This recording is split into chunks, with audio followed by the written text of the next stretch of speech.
আমি নায়িকার কোলে একটা ছোট্ট বাচ্চাকে বসিয়ে দিয়ে বললাম, এই নাও তোমার সতীর্থ। নায়িকা আমার দিকে তাকালো।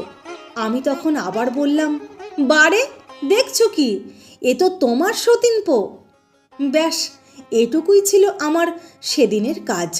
আর এর জন্য পারিশ্রমিক হিসেবে পেয়েছিলাম একটা শালপাতার সিঙ্গারা, বোঁদে, জিলিপি, সঙ্গে নগদ 5 টাকা।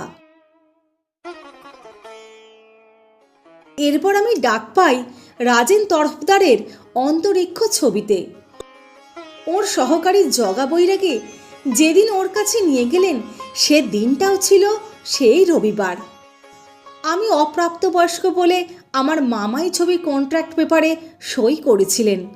প্রথমে দিন 10 আউটডোরে শুটিং ছিল, পরে সেটা বেড়ে হলো 20 দিন।